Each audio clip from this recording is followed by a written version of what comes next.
It's time once again for Dialogue Conspiracy with political research specialist Mae Brussell, who for 5 years has shared with us her extensive research into political assassinations and abuses of power in this country.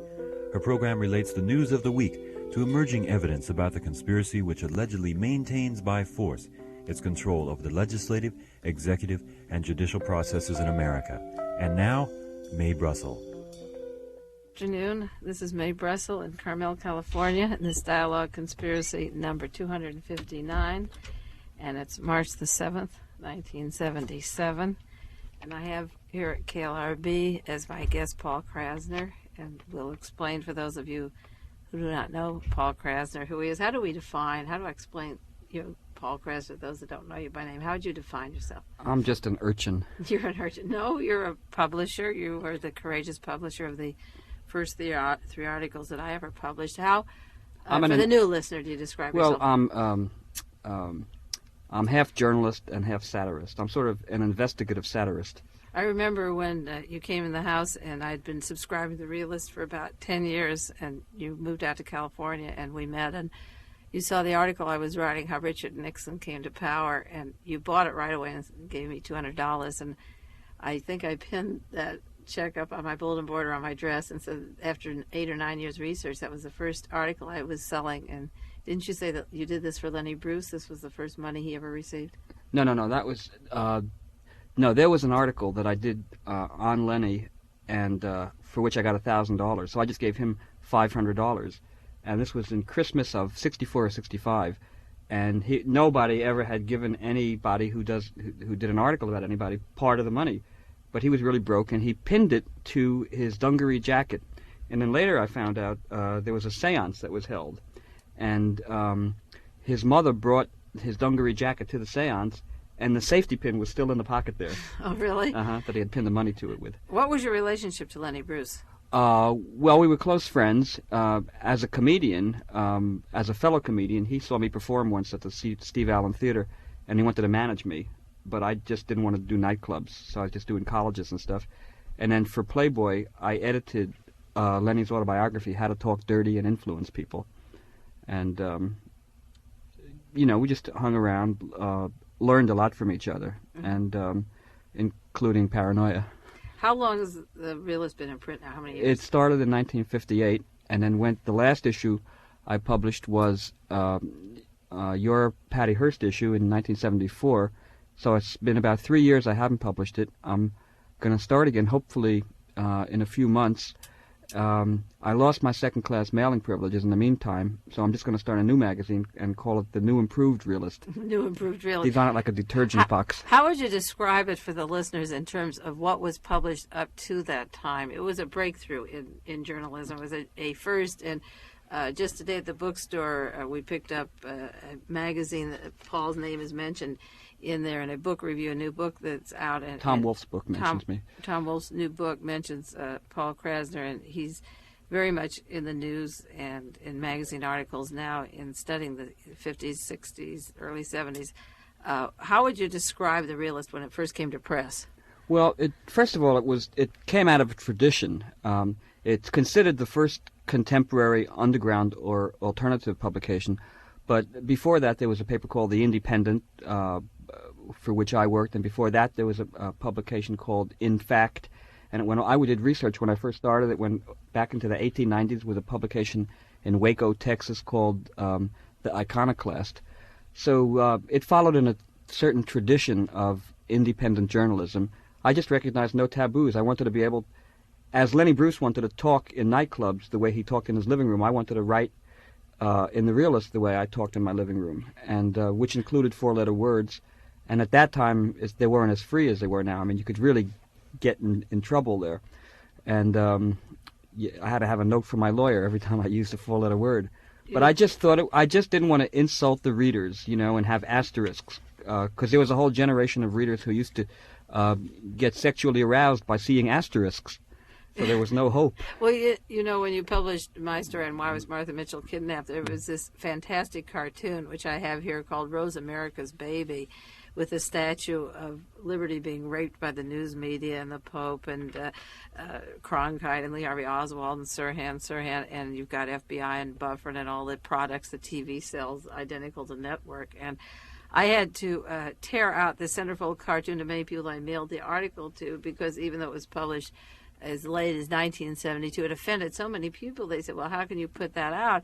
And yet they will give an Academy Award to a movie like Network, which is the same thing that you were saying visually. And the irony was that the 17-minute tapes or 18-minute tapes at the White House were edited by Rosemary Woods, and you have Rosemary's Baby and the birth of this double government, and in cartoon form it was absolutely brilliant to put it in there, but it was so ahead of its time. Oh, even not so long ago when I was on Mike Wallace on 60 Minutes did a show on alternative journalism and interviewed me and asked me what it meant.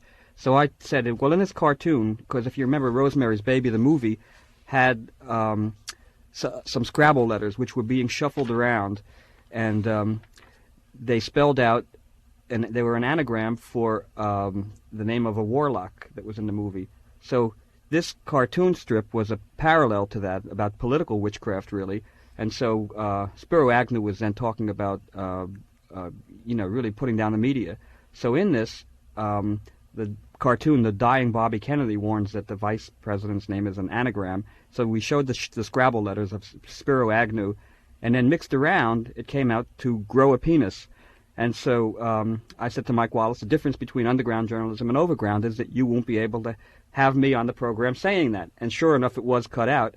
But to me, it was very significant because they had said when Charles Goodell, the New York senator, was running on an anti-Vietnam platform, it was Spiro Agnew who said that he was the Christine Jorgensen of the Republican Party. Christine Jorgensen was the first sex change operation. Uh-huh. And so it was just interesting to me that warmongering should be equated with masculinity. Yes. You know, that old macho myth. So that it was an appropriate coincidence that almost blew my mind, that his name really literally spelled it out when you changed the letters. But the cartoon, it tells in just so many visual images here exactly what the story is and how America is raped, and it has the Statue of Liberty lying on the table with this big television over her and these various personages, and they're the kind of personalities that are created by the media, the Martha Mitchell and well, they Richard changed. Nixon. Let me tell you that. An interesting thing happened with that, Mae. Ken Kesey saw this cartoon and he said to me, that cartoon kind of wrote itself, didn't it? And I said, yeah, sort of, because what happened, originally, among the characters standing over in the Coven, watching the Statue of Liberty being raped by this giant TV set with, and its penis was a horn of plenty. Uh-huh. And originally, among the people there was the Flying Nun. She was changed into Martha Mitchell because you could see the transformation of Martha Mitchell coming about. Yeah.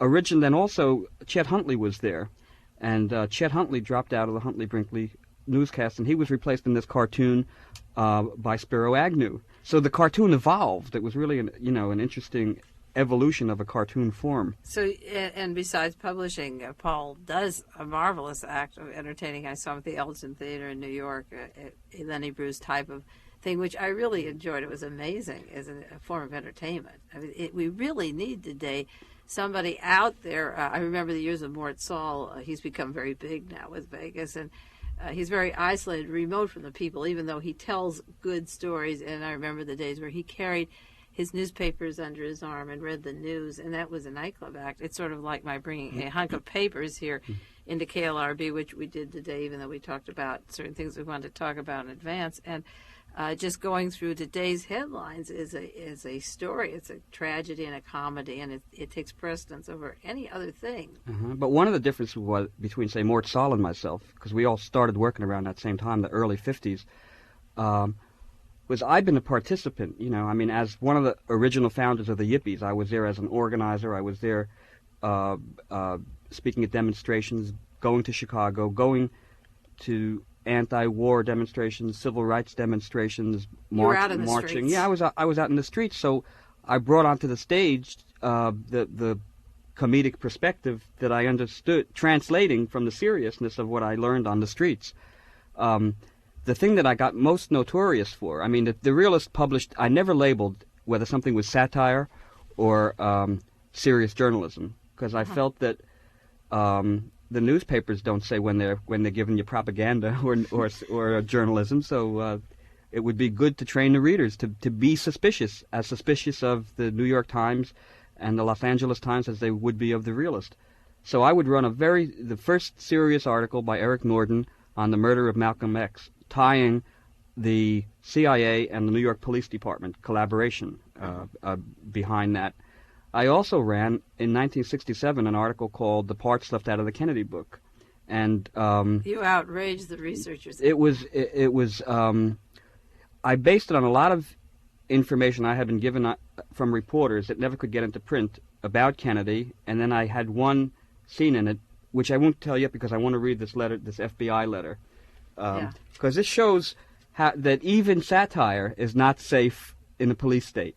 No, even among some of the researchers, I know I started studying the Kennedy assassination in November '63, and I was taking the Realist in '67, and I wasn't offended by the part you did about Lyndon Johnson, but there were people like Harold Weisberg in Maryland who were so offended that if you just mention your name now, he turns livid, and he won't quote anything from my Realist articles, no matter how good my research is, because I put it in the Realist. Don't you think that's just as irresponsible of him? Oh, absolutely. I think it's childish. I think it is terrible. I think you have to have a sense of humor. If you lose your sense of humor, you're in trouble. And if you can't tell fact from fiction, you're in pretty bad shape. And if you can't, you should investigate, you see, and check your sources. But I think it's a tragedy when people are so involved so seriously. Oh, well, there were some researchers who thought that I was a CIA agent, or that I had been given misinformation by the CIA in order to discredit the serious researchers.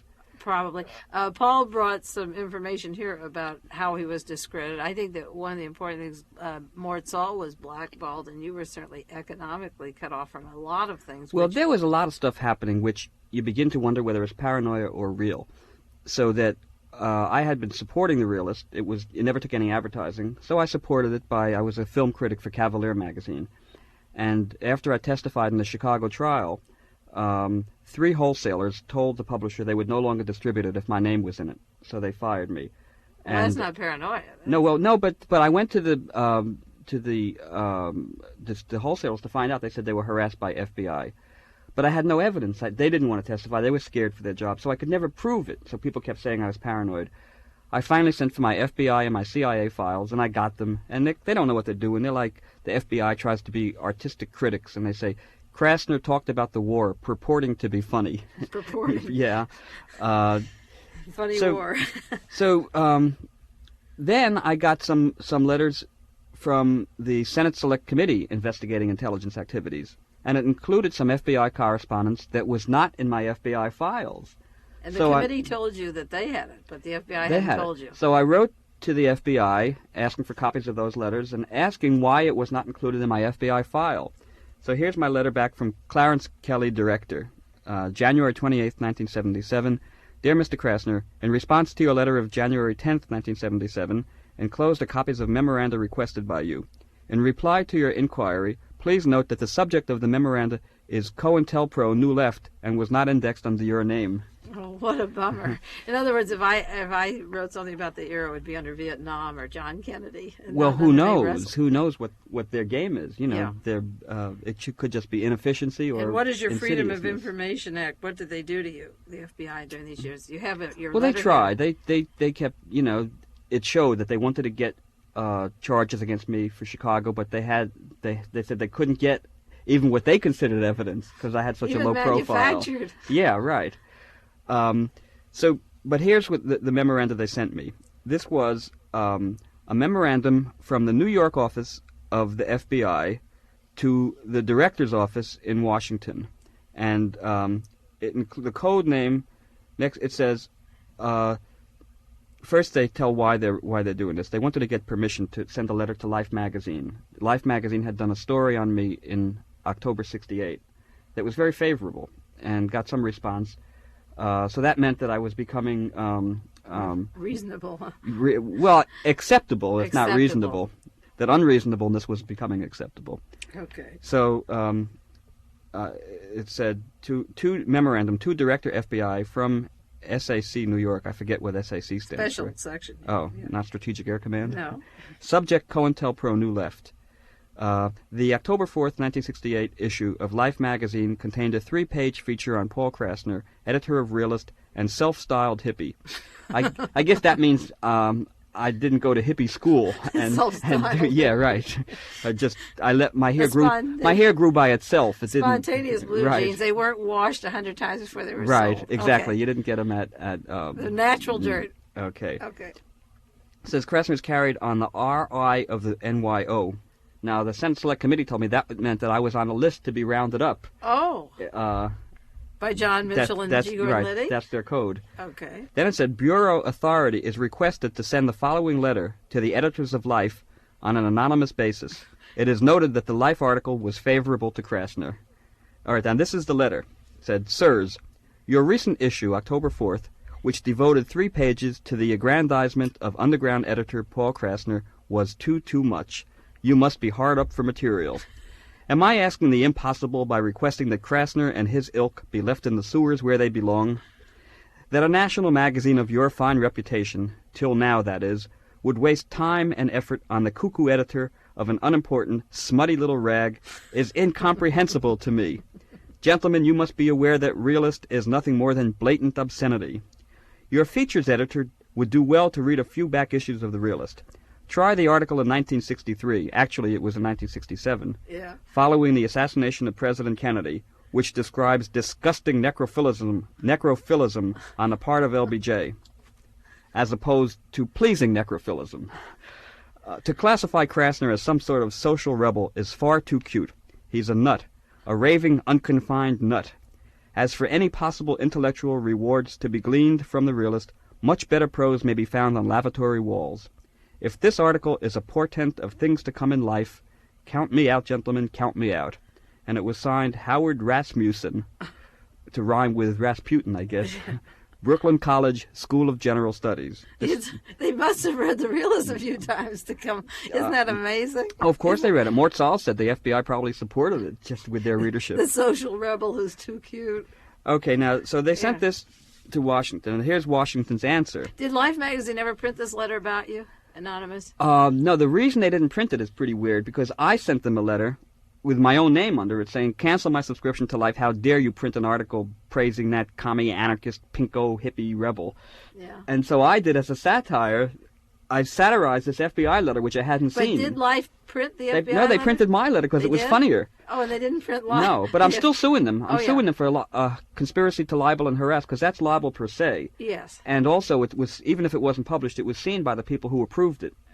The people who approved it were Cartha DeLoach and William Sullivan. You had the top people of the FBI. I know, William I should Sullivan be proud. From Division 5 has been named in the Kennedy assassination, that Martin Luther King is a son by DeLoach and Sullivan were the 2 top people. Those were the 2 when Madame Chennault was getting money from South Vietnam to Nixon, and LBJ was tapping Nixon's phone for that.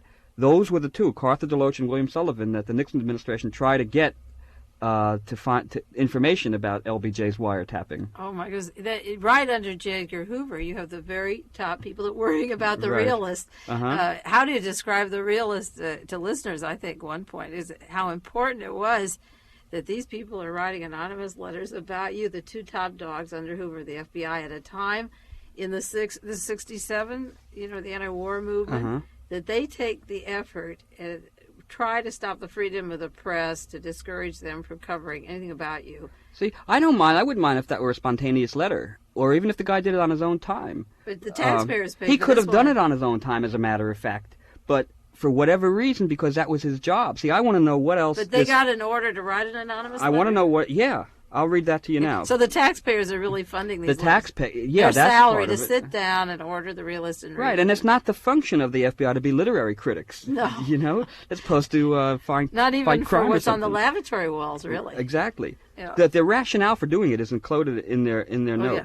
Okay, so they Cointelpro New Left dated October 16, 1968. Authority is granted to send a letter, signed with a fictitious name, to the editors of Life magazine. Furnish the Bureau the results of your action. Then they say, note. Now, when I sent to the FBI for these letters, they sent me this material back, and the following note was eliminated. There was just blank white space there. Because in my lawsuit, see, what they said about me is true. I am a raving, unconfined nut. And the Realist is blatant obscenity. But truth is not a defense when you have malice. And so they cut out the part of their memo approving it, which showed that the FBI had malice. Oh. Which was this. It said, note, they don't say in here that he really is a nut we should, he really is obscene. What they say is, quote, Krassner is the editor of the Realist and is one of the moving forces behind the Youth International Party, commonly known as the Yippies. Krassner is a spokesman for the New Left. Life magazine recently ran an article favorable to him. New York's proposed letter takes issue with the publishing of this article and points out that the Realist is obscene and that Krassner is a nut. The letter could, if printed by Life, call attention to the unsavory character of Krassner. Oh, that's marvelous. See, it's really insidious. Yeah, that's really good. The area, say, of these letters to the editor, where's paranoia, where are people prompted to send in things because the agencies have to destroy their personalities, and the people at large in the country don't even feel that way or know anything about you. Moves in strange ways. I went through my own paranoia this week with the government because when I went to see Jim Garrison in New Orleans in 1967, and that's the same time that you were being harassed by the FBI, and that's the year that Lyndon Johnson ordered the FBI to get the researchers, blackmail them and photograph them and so forth. And I went to New Orleans for a few days to present this evidence to Jim Garrison that linked in with his work on the conspiracy. And I thought the plane that I was on would go back to San Francisco, but it stopped at Dallas. And at that time, there was what they said, a bomb on the plane, and they took my luggage and kept my research there for 3 or 4 days. But there were about 100 people on the plane, and the Dallas policeman came right up to where I was sitting on the plane and took me to this room and said, will you come here? And all the other passengers were in the main foyer of the airport, and they went through their luggage like you go through customs and everything. And it was a fairly good-sized room, and the 2 Dallas cops sat at the door, so I couldn't get out. And somebody said, well, why don't you force your way out? I got to phone my family, tell them about being late on the connections from San Francisco here. But I had to sit in a chair. It was sort of like, this is Gary Gilmore sitting in a chair in the back of a room. And I stayed there, and then finally I was the last one released, and they went through my luggage, and then when I went to San Francisco, they had kept my books. And when I got home, I was sick, and I went to bed, and everything went around. I usually don't react by getting dizzy, and I was physically, the bed was going around and around, and I was very ill. And I'd called a friend who's an attorney, and he also works with doctors. He's at UC Medical School in San Francisco teaching ethics of medicine. He's interested in, works with pharmacies. And he said to me quite casually, well, you probably had radiation, that they were giving you radiation. And I said, you're kidding. I mean, this was in 1967, and I wasn't screaming or yelling for my rights. And he said, you obviously had some doses that they put through the wall or ceiling. And he asked me where I was sitting and where the cops were sitting, And it stayed in the back of my mind, and it didn't even, it wasn't anything I really talked about, but I wondered, am I going to get a cancer, 10 years from now, such as I just read recently that people in prison in Chile were given injections last year, and that they were released from prison 3 years from now, their kidneys will shrivel up and they'll die, and they can't blame the prison condition. And I sat with that, and then last week I had this tumor on my arm for the last 2 years, and I think I really put it off, knowing it was benign, but not wondering, is it cancer or is it just a lump, And last week I went in the hospital and had this tumor removed from my arm, and the doctor said it was benign and it wasn't a cancer, and that it could latch the muscle. That's why I had it taken off. But all the time, I didn't even talk about with family or friends. My mind went back to Dallas in 1967, like, were they doing it then, or was this one of those chances that you would have a cancer? It would show up now. But what is paranoia and what is legitimate fear when a medical lawyer, a lawyer trained in medicine, is saying very matter-of-factly, yes, they're doing this to people? Well, I think that they deliberately try to psych you out. When I published your original article, Why Was Martha Mitchell Kidnapped?, I was living in Watsonville then, near Santa Cruz, and I had a small place in San Francisco because I had a radio show there, which I lost. And also I was told that there was pressure from the government about that. Just as Dan O'Neill, who did a cartoon strip for the Chronicle in San Francisco, was told by people in the Chronicle that they had been pressured by the government to drop his comic strip. Yeah.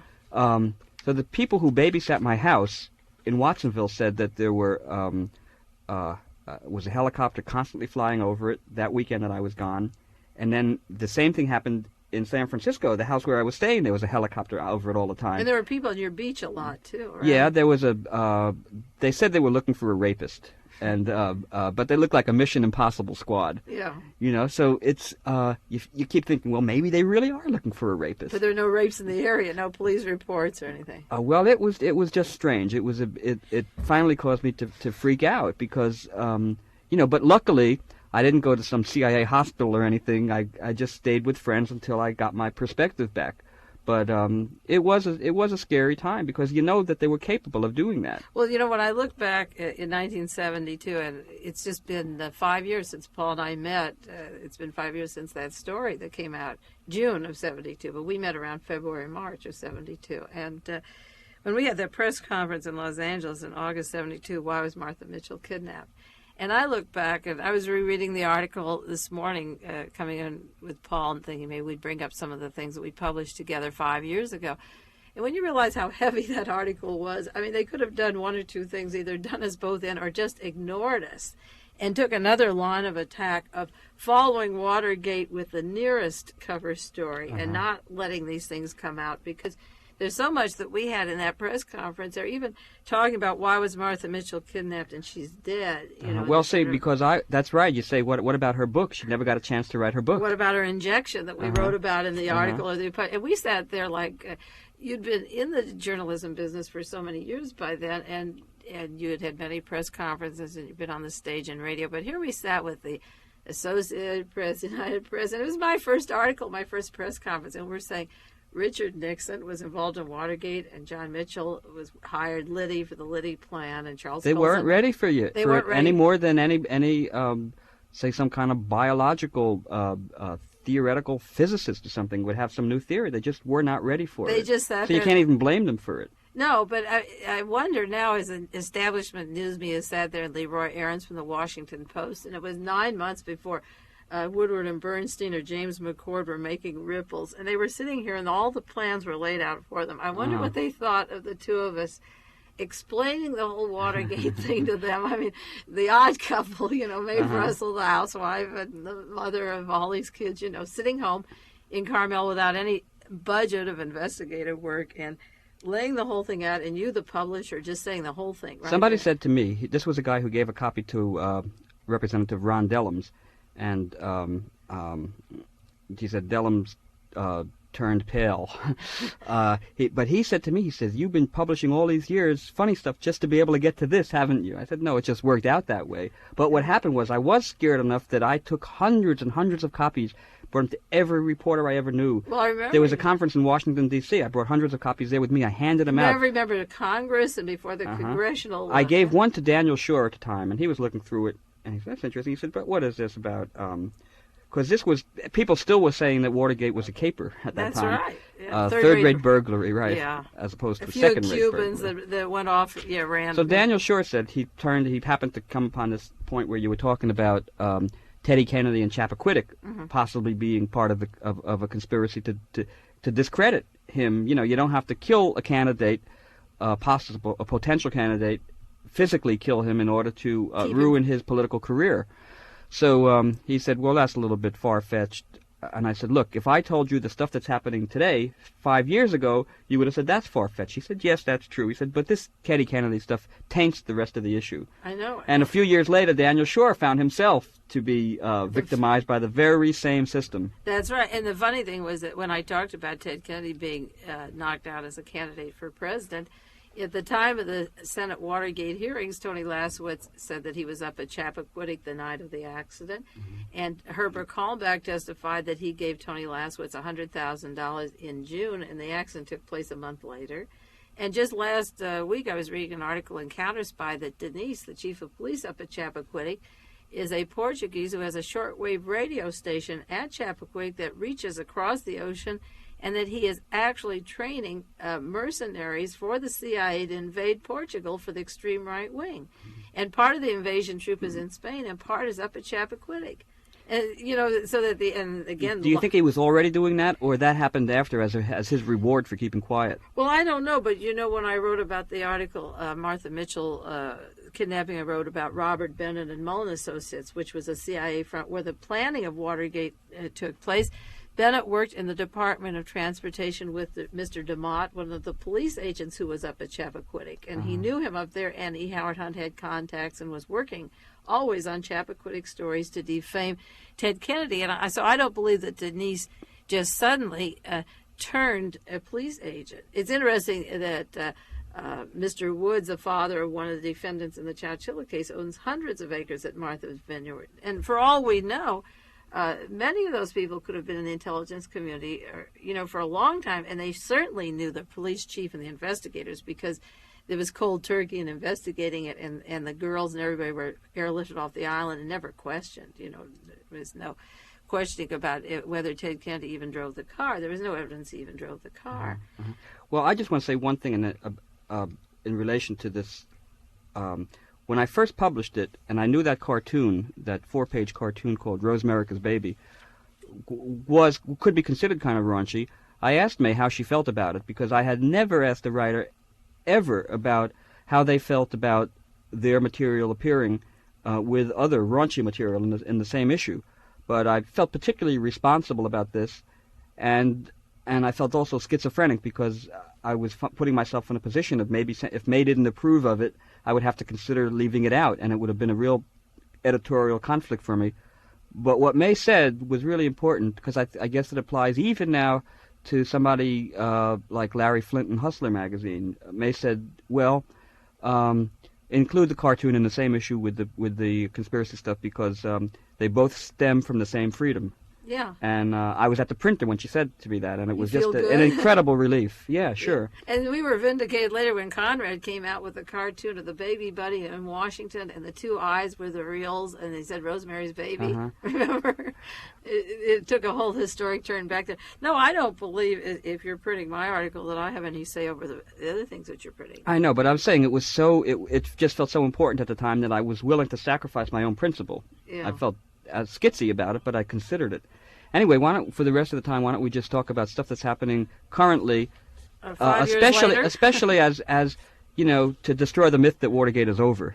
Yeah, Paul and I were talking about that because he was down in Carmel doing an article this weekend, and we talked about a lot of different subjects, as we always do. And usually during the week, I take the clippings from my 10 newspapers and magazines and mail coming in from around the country, and I put it in a basket now, and usually Saturday or Sunday I separate it like a deck of cards into 52 different subjects and file them and pull out for KLRB what's important. And there's so much in the news, and I know that Paul, it's hard if you're not seeing 10 papers a day sliced up to realize how much is going on. Well, the thing that's overwhelming is because most people don't have the time, energy, or inclination to do that much reading of newspapers.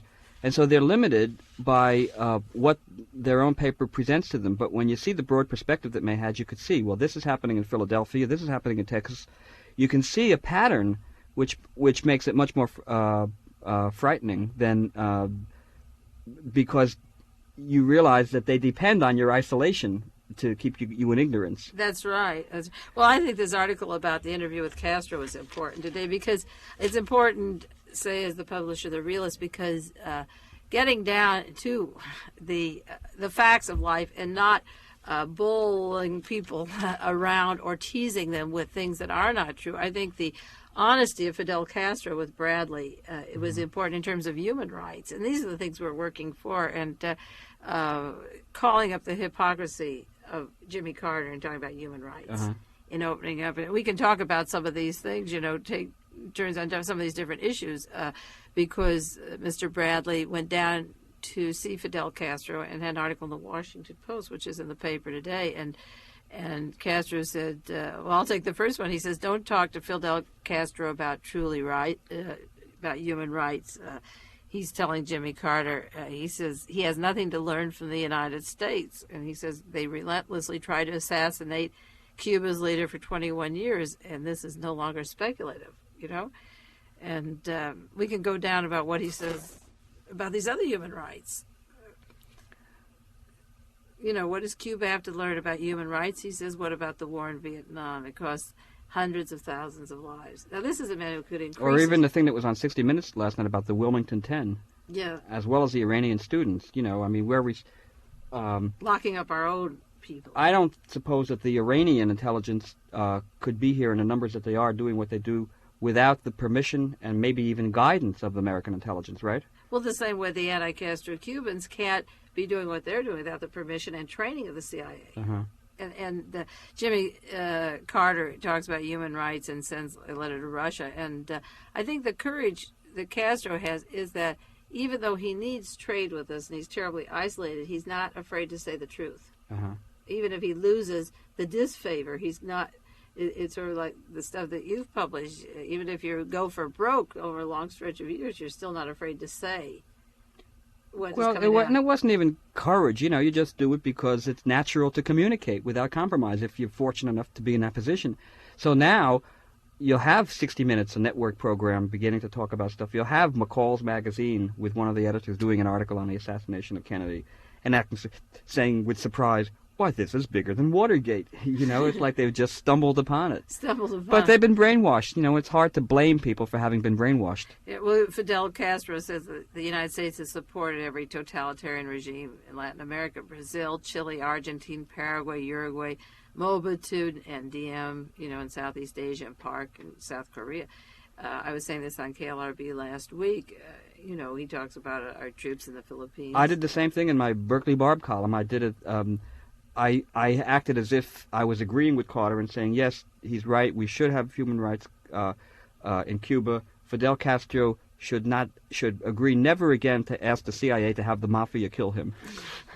Well, America has a way of being so clumsy, like they'll invite the Trudeaus over and then they criticize what Mrs. Trudeau is wearing, which is so rude. And many times things have happened in the White House where they take one step forward and two back. And here's an example where the Washington Post has gone over with feelers and permission, obviously, for the State Department to interview Castro and see what's going on. And so at the same time that they're over in Cuba, the Carlos Prios Sequeiros is being interviewed by Cirus Vance down in Miami, the leader of the anti-Castro Cubans, whose name was linked to the John Kennedy assassination, who has strong ties to the Watergate defendants and the CIA.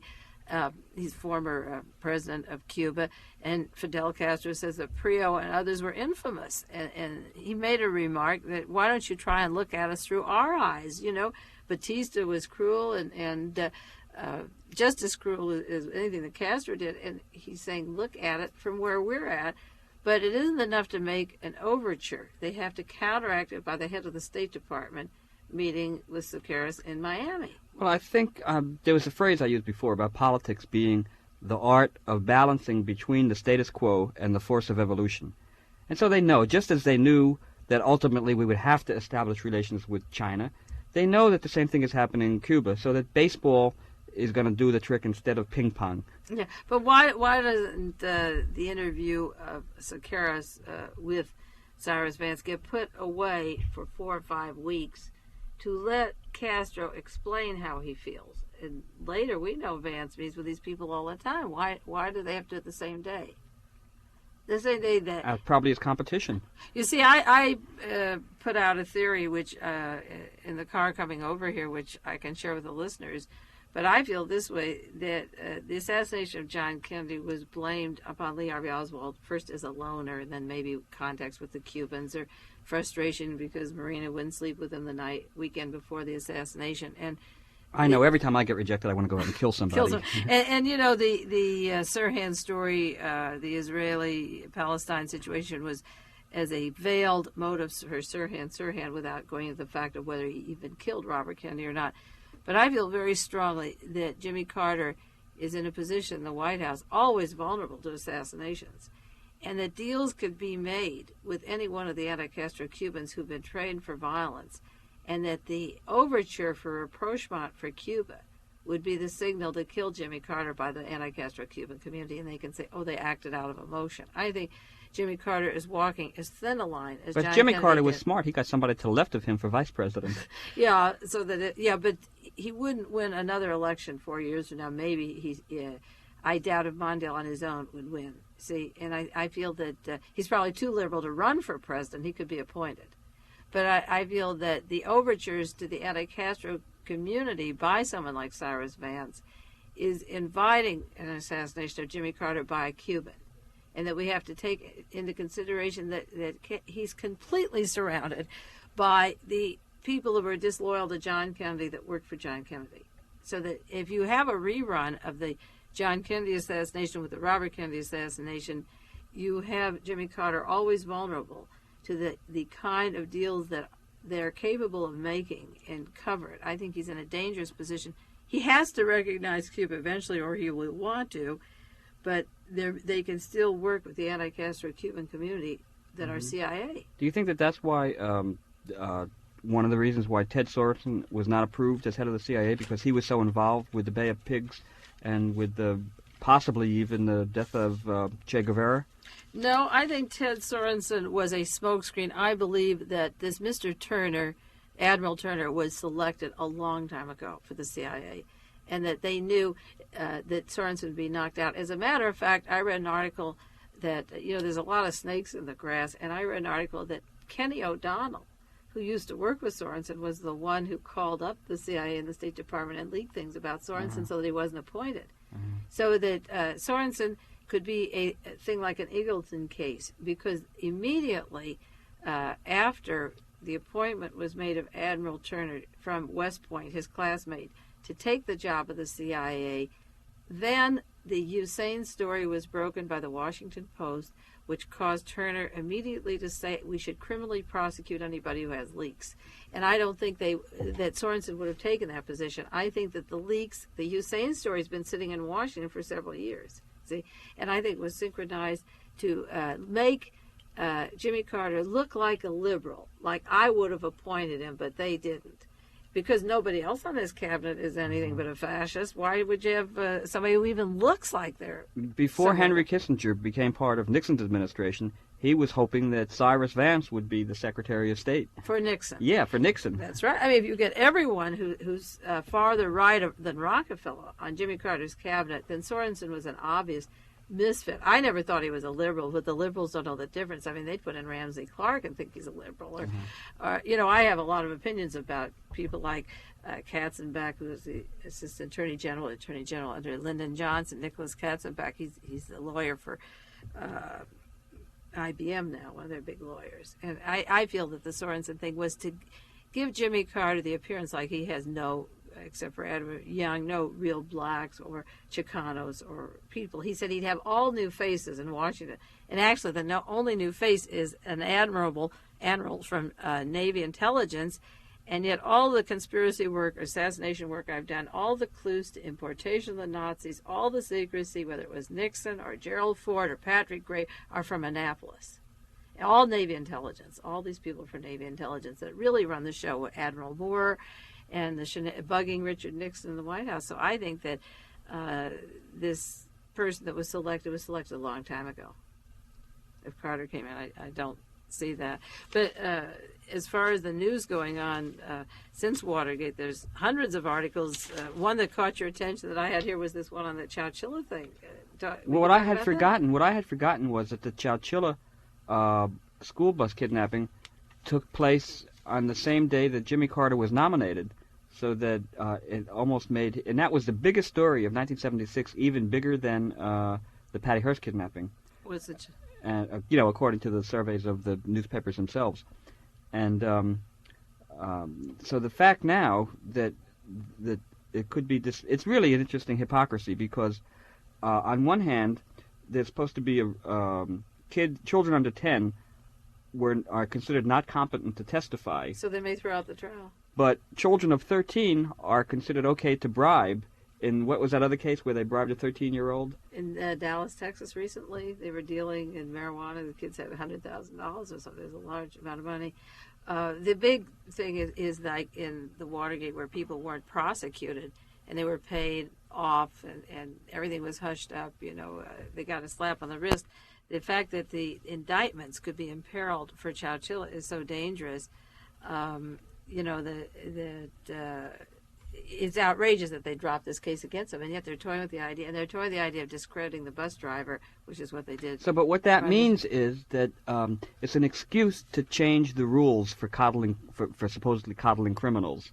Yes. That's how I interpret it. I think it's really a dangerous problem. Oh, I do have one local problem here. It's not a problem. We have 1 minute to go, and I do want to say that the elections of school boards tomorrow are taking place in Carmel, and there's only one candidate that I do know, Sylvia Chase, who attended my conspiracy course at MPC College several years ago and is interested in current problems and is well trained in a lot of areas of mental health and education, and a lot of people don't bother to go to vote to these things. But if you live in the Carmel-Monterey area and you want to vote for somebody on the Monterey Peninsula on the school board there, I recommend Sylvia Chase, because I know of her efforts to keep her continuous education going, and that's important. Well, our time is up. This went quickly. All of a sudden, I look at the clock. Paul, thank you for staying over to do this show. Okay, I was just in town to give you this bribe from the Korean embassy. Well, where is it? Huh? Well, I kept half. It's really good. We've been working together and published things. I've published in the Realist. It's been 5 years now. We're still friends. That's probably a record, don't you think?